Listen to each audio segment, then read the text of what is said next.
দেশ বিদেশের আরো খবর নিয়ে দুপুরে বাংলাদেশে নুসরাত বৃষ্টি আপনাদের সাথে আছে। একটি গণতান্ত্রিক সরকারের একজন প্রতিনিধির সাথে ভারতের ইমিগ্রেশন যে আচরণ করেছে তা সঠিক ছিল না বলে মন্তব্য করেছেন প্রধানমন্ত্রীর তথ্য উপদেষ্টা ডাক্তার জাহেদুর রহমান। বলেছেন, বাংলাদেশের মর্যাদা বিবেচনা করে ভারতকে নীতি গ্রহণ করতে হবে। দুপুরে সরকারের বিভিন্ন কার্যক্রমের অগ্রগতি নিয়ে সচিবালয়ে এক ব্রিফিংয়ে সাংবাদিকদের প্রশ্নের জবাবে তিনি বলেছেন, ওই ঘটনাকে কেন্দ্র করে দুদেশের সম্পর্কে কোনো প্রভাব পড়বে না। এ নিয়ে পররাষ্ট্র মন্ত্রণালয় ব্যবস্থা নিচ্ছে বলেও জানান তিনি। আর ভবিষ্যতে প্রকৃত আমন্ত্রণ পেলে আবারও ভারতে যাবেন বলে জানিয়েছেন তথ্য উপদেষ্টা। আমি ওখানে একটা ব্যক্তি হিসেবে যাইনি, আমি এই সরকারের একজন প্রতিনিধি হিসেবে গেছি, রাষ্ট্রের একজন প্রতিনিধি হিসেবে গেছি। ফলে আমার সাথে ওখানে যা হয়েছে আমার কাছে মনে হলো যে আমাদের ইনস্ট্যান্ট একটা প্রতিবাদ করা দরকার। সেই কারণে আমি আসলে ব্যাক করার সিদ্ধান্ত নিয়েছি। যদি আপনারা মিডিয়াতে দেখেছেন, মে মাসের বেতন, এরিয়া বিলের টাকা পরিশোধ সহ 7 দফা দাবিতে নাসা গ্রুপের পোশাক শ্রমিকরা রাজধানীর মহাখালী তেঁজিকা সড়ক অবরোধ করে বিক্ষোভ করছেন। মঙ্গলবার সকাল 10টার দিকে বিক্ষোভ শুরু হয়। এ সময় সড়কের চারদিকে যান চলাচল বন্ধ হয়ে যায়, তাই বাধ্য হয়ে মানুষজন পায়ে হেঁটেই গন্তব্যে রওনা দেন। শ্রমিকরা বলছেন, ঈদের ছুটির পর বিনা নোটিসে কারখানা বন্ধ করে দেয়া তাদের জন্য হয়রানি, যাতে তারা চরম ভোগান্তিতে পড়েন। দাবি আদায় না হওয়া পর্যন্ত সড়ক না ছাড়ার হুঁশিয়ারি তাদের। এদিকে পুলিশ বলছে, আন্দোলনরত শ্রমিকদের বুঝিয়ে সড়ক থেকে সরিয়ে দেওয়ার চেষ্টা চলছে। তাদের দাবি নিয়েও কথা বলা হচ্ছে বলে জানিয়েছেন ডিএমপির তেঁজিকা বিভাগের ডিসি।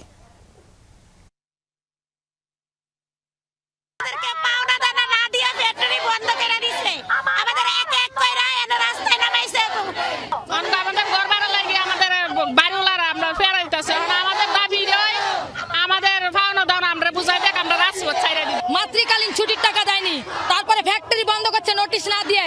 ছুটিতে দেওয়ার পরে ফ্যাক্টরি বন্ধ করে দিয়েছে। আমাদের পাওনা দাওনা দিবে এরকম কোনো আশ্বস্ত দেওয়ার মতো লোক না। আমরা চলবো কিভাবে? আমাদের দোকান বাকি আছে, আমরা কি খায় চলবো, কি খায় বাঁচবো? বাধ্য হয়ে তো আমাদের রাস্তায় নামতে হয়েছে। আলজেরিয়ার বিপক্ষের ম্যাচ দিয়ে কাল নিজেদের বিশ্বকাপ মিশন শুরু করবে লিওনেল মেসির আর্জেন্টিনা। জয় দিয়ে আসর শুরুর প্রত্যয় কোচ লিওনেল স্কালোনির। ইনজুরি কাটিয়ে খেলবেন গোলরক্ষক এমি মার্টিনেজ ও হুলিয়ান আলভারেজ। এর বিপরীতে চমক উপহার দিতে প্রস্তুত রিয়াদ মাহরেজের আলজেরিয়া। বাংলাদেশ সময় সকাল 7টায় ম্যাচ শুরু হবে। আর যুক্তরাষ্ট্র থেকে বিস্তারিত জানাচ্ছেন সহকর্মী মুজনাবিন তারেক।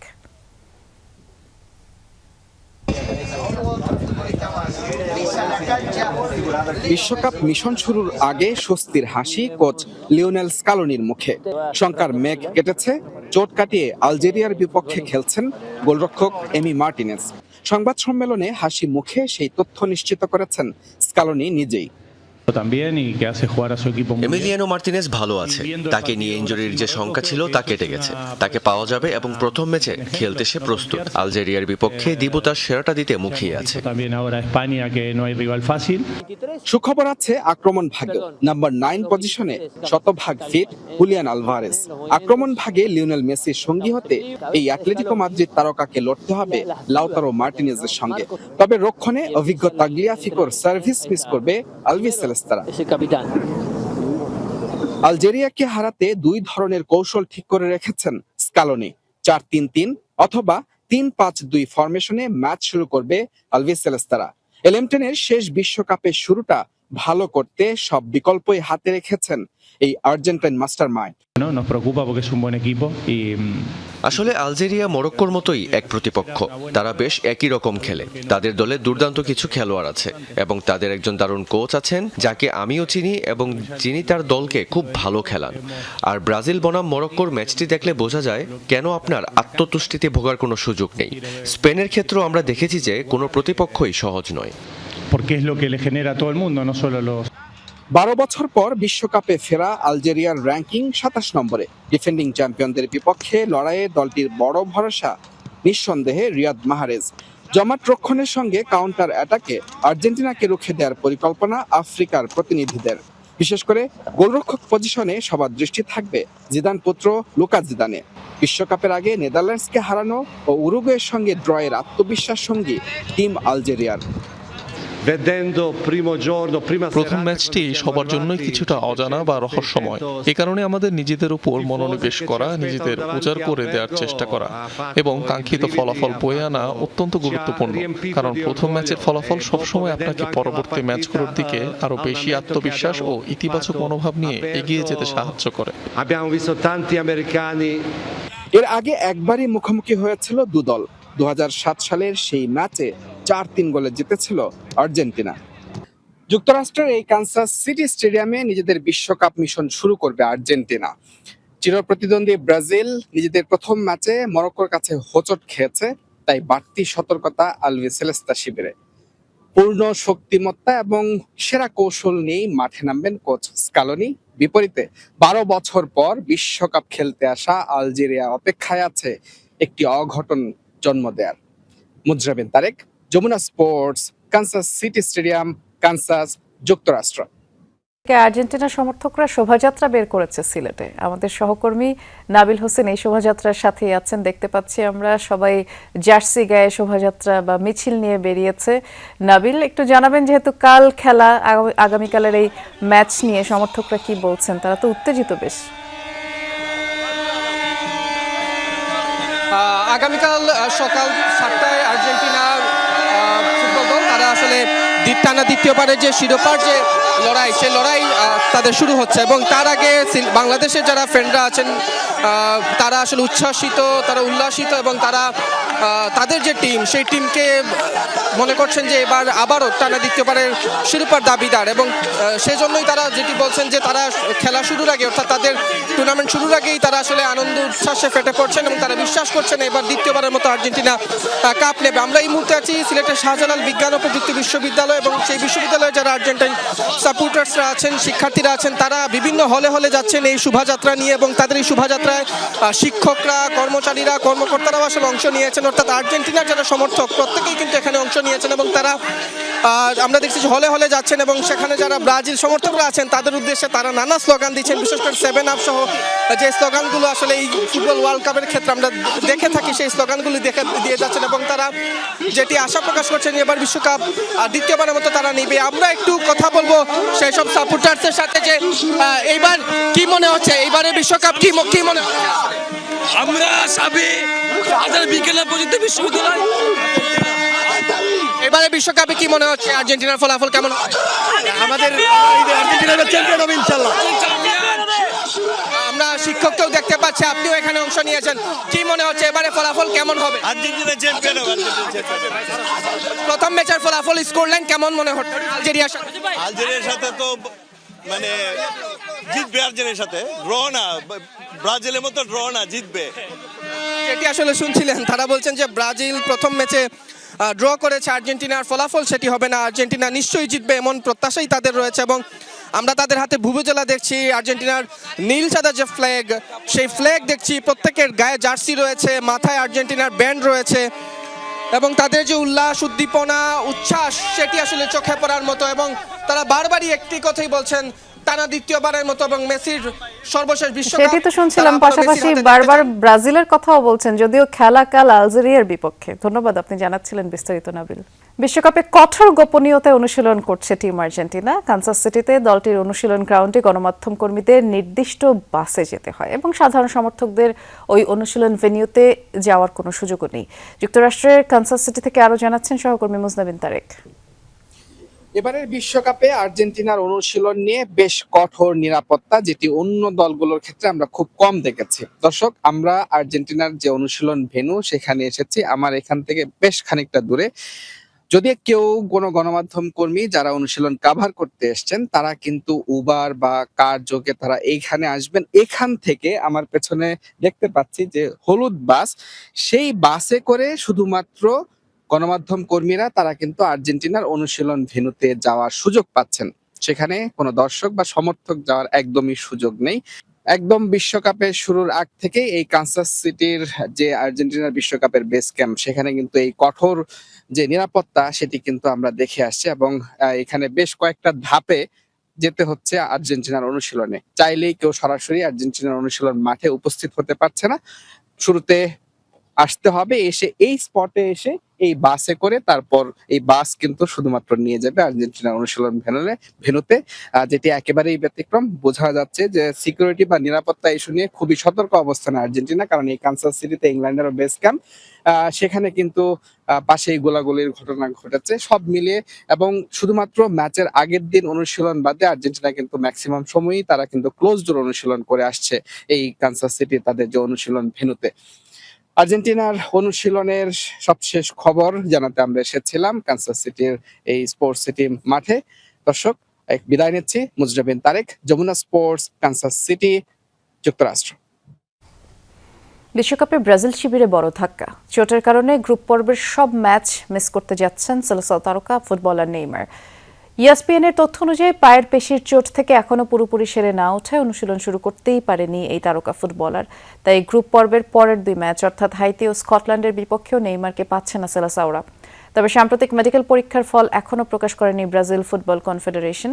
তাই ধারণা করা হচ্ছে নকআউট পর্বের আগে তাকে পুরোপুরি ফিট করার পরিকল্পনা রয়েছে। সব মিলিয়ে নেইমারের বিশ্বকাপে অংশগ্রহণ নিয়ে এখন বড় অনিশ্চয়তা তৈরি হয়েছে। এক রাতে 4 বড় ড্র দেখল বিশ্বকাপের অভিষেক ম্যাচে চমক দেখালো বিশ্বকাপ ইতিহাসে জনসংখ্যার দিক থেকে দ্বিতীয় ক্ষুদ্রতম দেশ কেপ ভার্দে। অন্যতম ফেভারিট ইউরো চ্যাম্পিয়ন স্পেনকে গোলশূন্য ব্যবধানে রুখে দিয়েছে তারা। এই রূপকথার মহানায়ক 40 বছর বয়সী গোলরক্ষক ভিজিনিয়া স্পেনের 7টি নিশ্চিত গোল ঠেকিয়ে মাঠে যেন মানব প্রাচীর হয়ে দাঁড়িয়েছেন তিনি। এবং ম্যাচের প্রথম 30 মিনিট পর্যন্ত গোল মুখে মাত্র একটা শট নেয় স্পেন। প্রথমার্ধে শেষ দিকে আক্রমণের হার বাড়ায় দলটি। ম্যাচের 40 মিনিটে ওপেন নেটেও গোল করতে ব্যর্থ হন স্ট্রাইকার ফেরান তোরেস। ক্রসবারে লেগে ফিরে আসা বলে ইজাবেলের হেডও সেভ করেন ভিজিনিয়া। ম্যাচ জুড়ে আক্রমণের ঝড় তুলেও ফেরান তোরেস কিংবা লাপোর্তেরা ভাঙতে পারেননি কেপ ভার্দের রক্ষণ। শেষ পর্যন্ত গোলশূন্য ড্র নিয়ে মাঠ ছাড়তে হয় স্পেনকে। বিশ্বকাপে জি গ্রুপের 2-2 গোলে ড্র হলো ইরান ও নিউজিল্যান্ডের লড়াই। নিউজিল্যান্ডের হয়ে 2টি গোলই করেন এলাইজা জাস্ট। 7 মিনিটে নিউজিল্যান্ডকে লিড এনে দেন এলাইজা, তবে 32 মিনিটে রামিন রেজায়ানের গোলের সমতায় ফেরে ইরান। প্রথমার্ধ 1-1 স্কোর লাইনের পর দ্বিতীয়ার্ধের 55 মিনিটে আবারও এগিয়ে যায় অল হোয়াইটরা। 8 মিনিটের ব্যবধানে রেজায়ানের দারুণ এক ক্রসে অনেকটা লাফিয়ে হেডে ইরানকে সমতায় ফেরেন মোহেবি। 2-2 সমতার পর পাল্টা আক্রমণ হলো, গোলের দেখা পায়নি আর কেউ। তাতে ড্র নিয়ে মাঠ ছাড়ে 2 দল। প্রতিযোগিতামূলক ম্যাচে এটি ছিল 2 দলের প্রথম লড়াই। প্রেস ক্লাবে সংবাদপত্রের কালো দিবসে আলোচনা সভায় এই মুহূর্তে বক্তব্য রাখছেন এলজিআরডি মন্ত্রী মির্জা ফখরুল ইসলাম আলমগীর। সরাসরি যাচ্ছে। একটু অন্তত সংবাদপত্রের স্বাধীনতাকে নিশ্চিত করার একটা ক্ষেত্র তৈরি হয়েছে এবং আমরা এখন পর্যন্ত যেটা লক্ষ্য করছি যে বর্তমান সরকার এই সংবাদপত্রের স্বাধীনতাকে রক্ষা করবার জন্য কমিটেড আছে এবং তারা কাজ করছেন সেই বিষয়ে। আমাদের তথ্যমন্ত্রী সেই কথাগুলো বলেছেন। কিন্তু অন্যদিকে সংবাদপত্রের মালিকরা যারা বিভিন্ন আপনার যে হাউসগুলো আছে বিজনেস হাউসেস, তারা কিন্তু অন্যায়ভাবে সাংবাদিকদের উপর নির্যাতন চালিয়ে যাচ্ছেন। আমি একদম বলতে চাই খুব স্পষ্টভাবে, গতকাল আমাদের প্রেস ক্লাবের সভাপতিকে যেভাবে পদত্যাগ করতে বলা হয়েছে, এটা কোনো সভ্যতার মধ্যেই পড়ে না। এটাকে আমি তীব্র ভাষায় নিন্দা জানাচ্ছি এবং আমি অনুরোধ করব যে আপনারা তীব্র ভাষায় এটার প্রতিবাদ জানাবেন। শুধু হাসান হাফিজ সাহেব নয়, একই সঙ্গে আমাদের অনেক সাংবাদিক বন্ধু আছেন যারা এই আক্রমণের শিকার হচ্ছে, নির্যাতনের শিকার হচ্ছে। আমার কাছে সবসময় মনে হয়, যেটা মনে হয়েছে সবসময়, যে আসলে যুগ পাল্টানোর সঙ্গে সঙ্গে সবকিছু পাল্টে যায়। আমি এর আগের দিনও বলেছি যে আমাদের তারা আজকে 1975 সালে 76 সালে সাংবাদিকরা যে অবস্থায় ছিলেন, এখন কিন্তু সেই অবস্থায় নেই। আমি এখনো দেখছি, আমাদের এরপরেও দেখছি অনেক সাংবাদিক ভাই এখন পর্যন্ত বেকার হয়ে আছে। আমরা তাদের কর্মসংস্থানের সুযোগ সৃষ্টি করতে পারিনি। আমি আশা করব যে আমাদের একজন যোগ্য তথ্যমন্ত্রী আছেন, তিনি প্রচেষ্টা চালাবেন এবং আমি সাংবাদিক ভাইকে অনুরোধ করব আমাদের বন্ধ হয়ে যাওয়া যে সমস্ত সংবাদ মাধ্যমগুলো রয়েছে, দৈনিক বাংলা, টাইমস, এগুলোকে চালু করার জন্য উদ্যোগ গ্রহণ করতে হবে। এমনকি যদি বিচিত্রাও সম্ভব হয়, আমার মনে হয় বিচিত্রাকে চালু করতে হবে, কারণ এগুলো হচ্ছে আপনার ঐতিহ্যগত একটা ব্যাপার আছে। দেশের সবচেয়ে বড় বস্তি কড়াইল সেখানকার বাসিন্দারাই টিকিয়ে রেখেছে সবচেয়ে অভিজাত এলাকা গুলশান বনানীর মানুষের গৃহস্থালির সার্ভিস বা সেবা কার্যক্রম। 4 লাখের বেশি বাসিন্দার অধিকাংশই জীবনযুদ্ধে ক্লান্ত। অভিযোগ আছে অর্ধ লাখের মতো ভোটার আর 1.25 লাখ কিশোর দিনের পর দিন রাজনৈতিকভাবে ব্যবহৃত হচ্ছে। বাসিন্দাদের দাবি তাদের জনশক্তিতে পরিণত করার পরিকল্পনা না থাকায় দিন দিন অপরাধের মাত্রা বাড়ছে।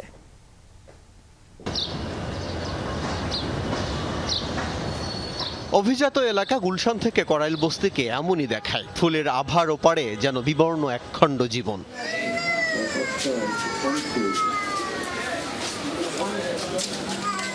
90 দশকের শুরুর দিকে গুলশান বনানীর শিল্প প্রতিষ্ঠানে কর্মরত কয়েকজন স্বল্প আয়ের শ্রমিক এই জমিতে বসবাস শুরু করেন করাইল বস্তির গোড়াপত্তন। তাদেরই উত্তরসূরি যেন এই মানুষগুলো। নৌকায় যারা এপার ওপার চলছেন তাদের জীবনের প্রায় পুরোটাই কাটছে পাশের অভিজাত এলাকায় নানান সেবা দিয়ে। এই যেমন আলেয়া আক্তার, 10 বছর বয়সে সেই যে শুরু জীবনযুদ্ধ এখনো চলছে।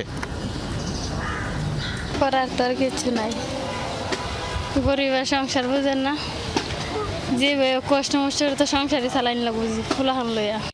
আলেয়ার শিশুকালের মতোই এমন অন্ধকার গলি আর এক টুকরো আকাশের নিচেই বেড়ে ওঠে এখানকার সব শিশু। ব্যবসা, গরম আর উৎকট গন্ধ যেন নিত্য সঙ্গী। কোনো খোঁজ খবর কেউ নেয় না, কেউ কিছু করে না। উচ্ছ্বাসের সুযোগও মেলে কদাচিৎ। এই উচ্ছ্বাসেও লুকিয়ে থাকে বঞ্চনার সুর আর বেড়ে ওঠার দুঃখ। কেননা এই বয়সেও সংসারের বোঝা বইছেন কেউ কেউ, আবার এই বয়সেই কেউ কেউ জড়াচ্ছেন নানান অপরাধে।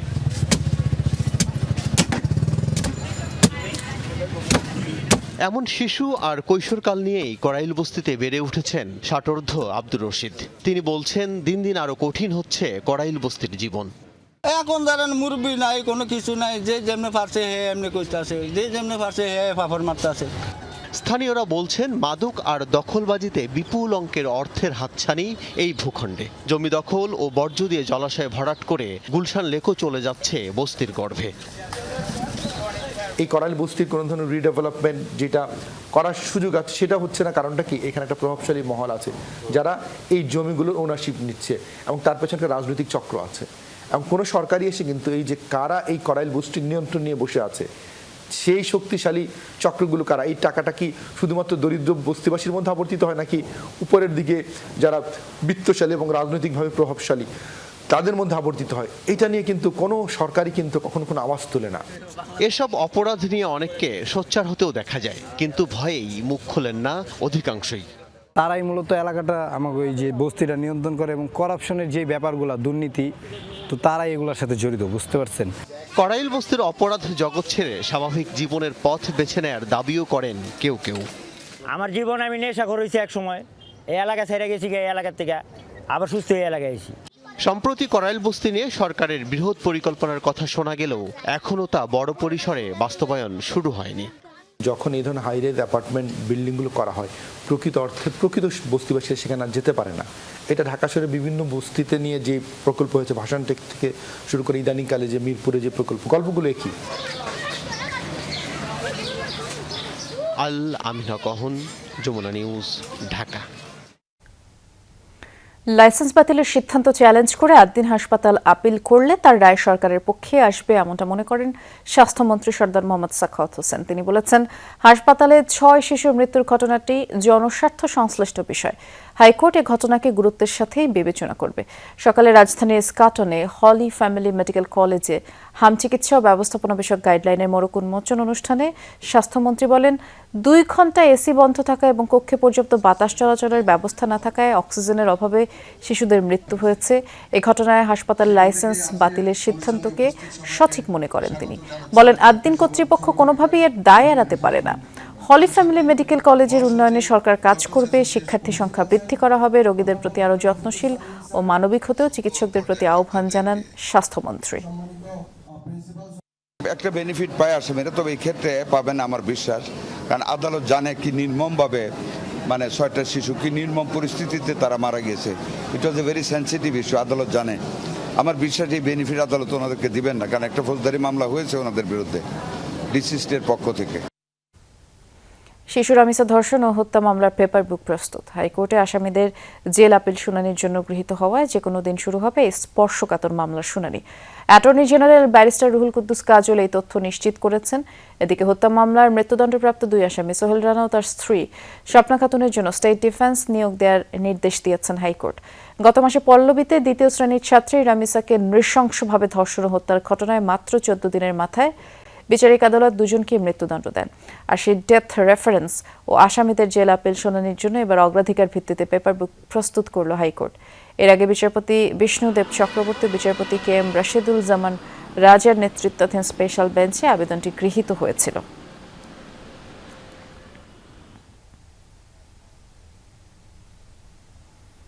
রাজশাহীর পিরোজপুর রাউথা সীমান্তে জড়ো করা 23 জনকে ফিরিয়ে নিয়েছে বিএসএফ। শুক্রবার শিয়ারঘাট উপজেলার পিরোজপুর রাউথা সীমান্তের বিপরীতে পদ্মা নদীর ওপারে ভারতের মুর্শিদাবাদ জেলার কাগমারিচর এলাকায় প্রায় 150 জন নারী, পুরুষ ও শিশুকে জড়ো করে রাখা হয়। তাদের মধ্যে 23 জনকে কাগমারি ও খালিশপুর বিএসএফ ক্যাম্পের তত্ত্বাবধানে পদ্মা নদীর ভারতীয় অংশ থেকে 2টি নৌকায় করে বাংলাদেশে পাঠানোর প্রস্তুতি চলছিল। তবে সীমান্তে বিজিবি সতর্ক অবস্থানের কারণে নৌকাগুলো আর ছাড়তে পারেনি। তাই বাধ্য হয়ে গতরাতে শূন্যরেখার ভারতীয় অংশে ভুক্তভোগীদের ফিরিয়ে নিয়ে যায় বিএসএফ। জামালপুরের দেওয়ানগঞ্জ সীমান্তে বিএসএফ এর পুশিং চেষ্টায় শূন্যরেখায় আটকে পড়েছে এক ব্যক্তি।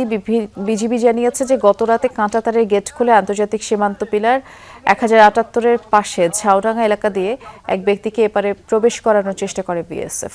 আর বিষয়টি টের পেয়ে বিজিবি সদস্যরা তাৎক্ষণিকভাবে বাধা দেয়। স্থানীয় বাসিন্দারাও সতর্ক অবস্থান নেন। বিজিবির কড়া অবস্থানের কারণে ওই ব্যক্তি বাংলাদেশে আর প্রবেশ করতে পারেনি।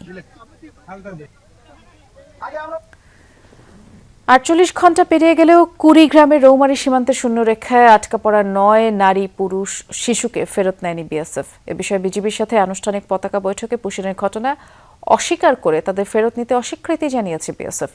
বিজিবি জানায় রোববার ভোরে আসাম রাজ্যের ঝালুরচর সীমান্ত দিয়ে তাদের পুশিনের চেষ্টা করা হয়। বিজিবি ও স্থানীয় বাসিন্দাদের প্রতিরোধে ব্যর্থ হয়, যার ফলে তারা সেখানে আটকে রয়েছেন। আর পুশিন বন্ধে বিজিবি সর্বোচ্চ সতর্ক অবস্থায় রয়েছে। চাঁপাইনবাবগঞ্জের গোমস্তাপুরে বিএসএফ এর পুশিন কার্যক্রমে সহায়তার অভিযোগে 7 বাংলাদেশিকে আটকের পর পুলিশের কাছে সোপর্দ করেছে বিজিবি। প্রেস বিজ্ঞপ্তিতে বিজিবি জানিয়েছে, সোমবার রাতে রোকনপুর সীমান্ত দিয়ে স্থানীয় মাঝির সহায়তায় নৌকাযোগে এক নারীকে বাংলাদেশে পুশিনের চেষ্টা চালায় বিএসএফ। এ সময় বিজিবির টহল দলের সদস্যরা প্রতিহত করে। গোমস্তাপুর থানার ওসি নূরে আলম জানিয়েছেন, বিভিন্ন সময় বিএসএফ এর পুশিন কার্যক্রমে সহায়তা করার অভিযোগে 7 বাংলাদেশিকেই পুলিশের কাছে সোপর্দ করেছে বিজিবি। সোমবার রাতে তাদের থানায় হস্তান্তর করা হয়। এর আগে গত 13 জুন একই সীমান্ত দিয়ে 15 জনকে বাংলাদেশে পুশিনের চেষ্টা করে বিএসএফ। পরে বিজিবির বাধায় তাদের ফিরিয়ে নেয় বিএসএফ।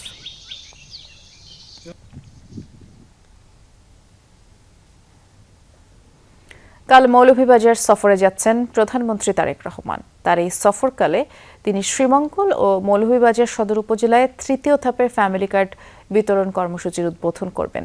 প্রধানমন্ত্রীর সফর ঘিরে জেলার সাধারণ মানুষদের মাঝে ব্যাপক উদ্দীপনা দেখা দিয়েছে। সেই সাথে দলীয় প্রধানের আগমনকে কেন্দ্র করে স্থানীয় নেতাকর্মীরাও বেশ উজ্জীবিত। প্রবাসী ও পর্যটন অধ্যুষিত মৌলভীবাজারে কাল সফরে যাবেন প্রধানমন্ত্রী তারেক রহমান। শেষ সময় চলছে সভাস্থল সাজানো, সৌন্দর্য বর্ধনের কাজ।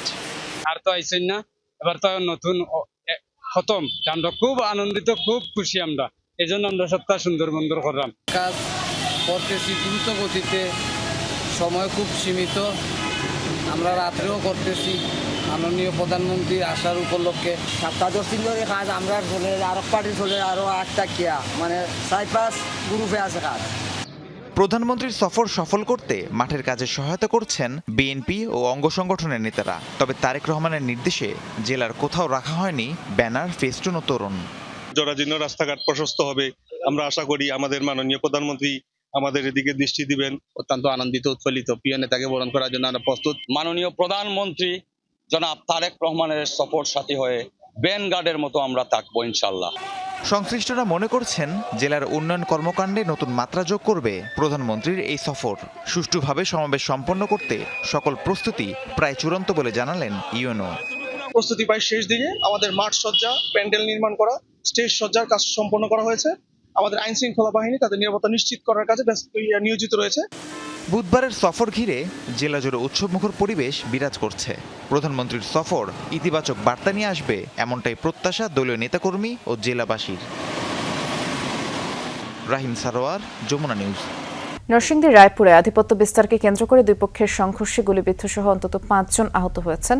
সকালে উপজেলার দরগাঁও গ্রামে এই ঘটনা ঘটে। পুলিশ ও স্থানীয়রা জানায়, দীর্ঘদিন ধরে আধিপত্য বিস্তার নিয়ে নাজিমউদ্দিন ও আলাল মুন্সির গ্রুপের মধ্যে বিরোধ ছিল। এরই জেরে আগ্নেয়াস্ত্র ও দেশীয় অস্ত্র নিয়ে দুই পক্ষ সংঘর্ষে জড়ালে সংঘর্ষ গোলাগুলিতে 3 জন গুলিবিদ্ধ সহ 5 জন আহত হয়। পরে আইনশৃঙ্খলা বাহিনী গিয়ে পরিস্থিতি নিয়ন্ত্রণে আনে। আহতদের উদ্ধার করে ভর্তি করা হয় নরসিংদী সদর হাসপাতালে, আর সেখান থেকে গুরুতর অবস্থায় 3 জনকে ঢাকায় পাঠানো হয়। এই ঘটনায় থমথমে পরিস্থিতি বিরাজ করছে ওই এলাকায়। অপ্রীতিকর পরিস্থিতি এড়াতে অতিরিক্ত পুলিশ সদস্য রয়েছে দরগাঁও এলাকায়। ইসলামী ব্যাংকে টাকা উত্তোলনের চাপ অনেকটাই কমেছে। শাখা ব্যবস্থাপকরা জানিয়েছেন, পরিস্থিতি এখন স্বাভাবিক হয়ে আসছে।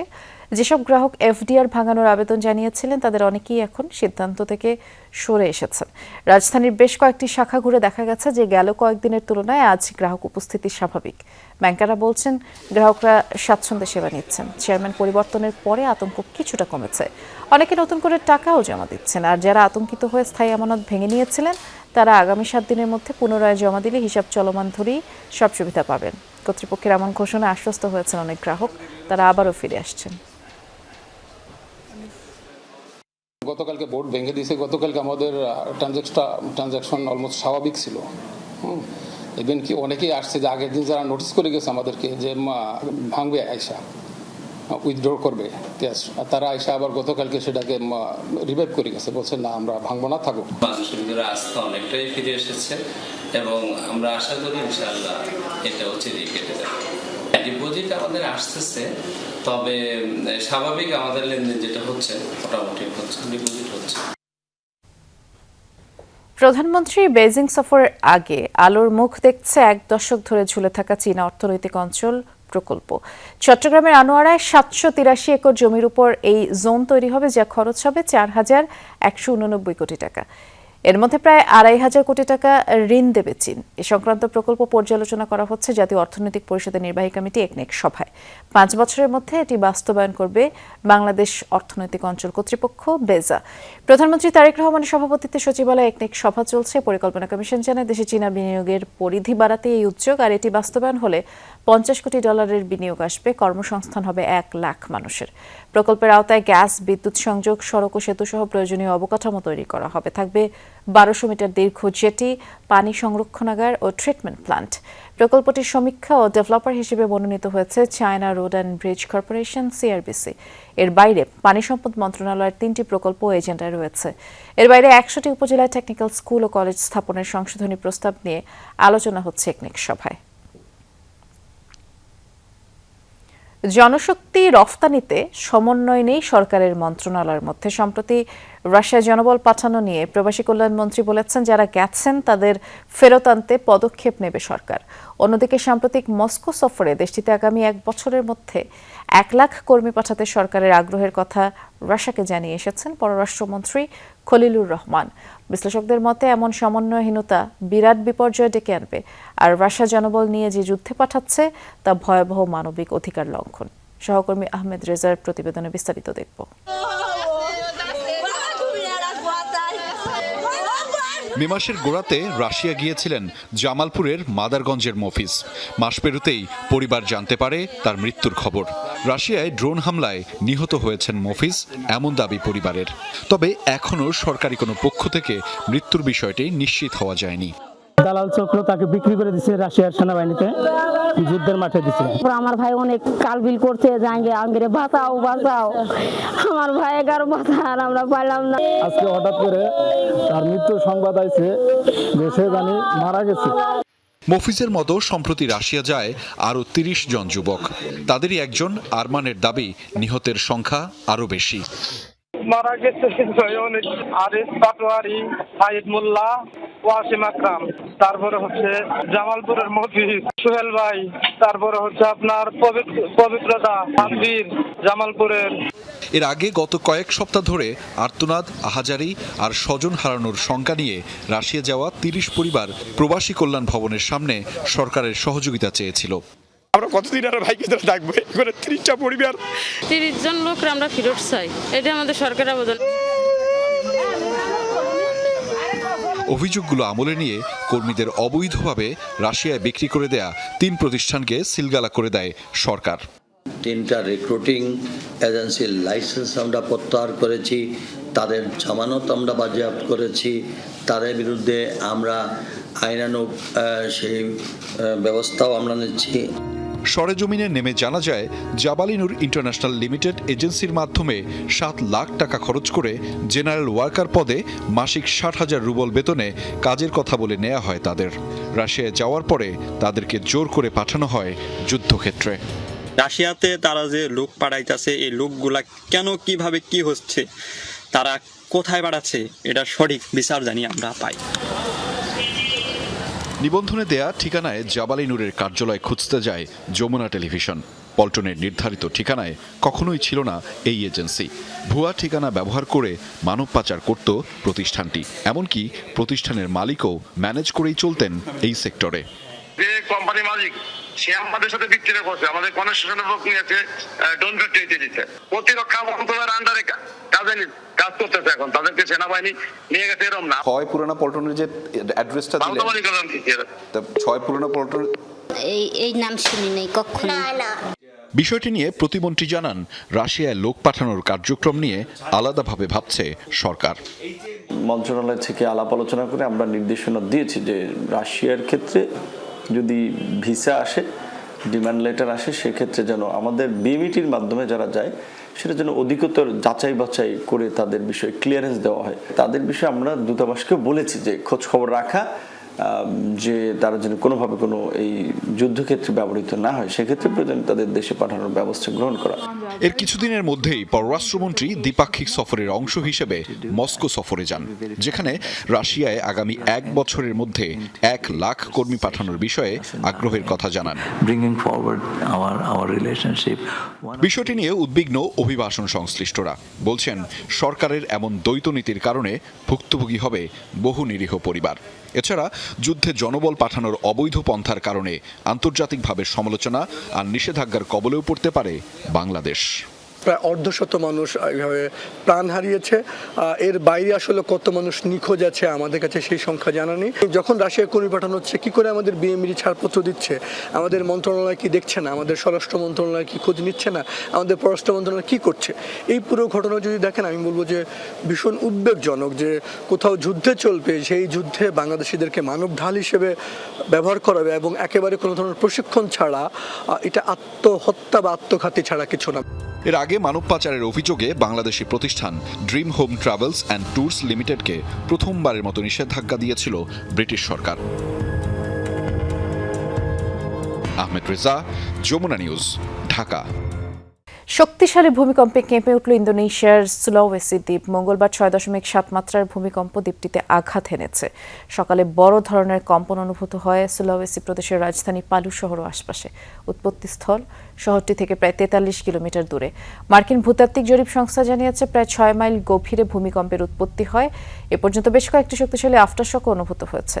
হতাহতের কোনো খবর না পাওয়া গেলেও বিক্ষিপ্ত ক্ষয়ক্ষতির তথ্য জানিয়েছে কর্তৃপক্ষ। অসংখ্য ফলস লাইনের কারণে ভূকম্পন প্রবণ হিসেবে বিবেচিত ইন্দোনেশিয়া, তাই প্রায় নিয়মিতই হয় ভূমিকম্প, সুনামি, অগ্ন্যুৎপাতের মতো ঘটনা।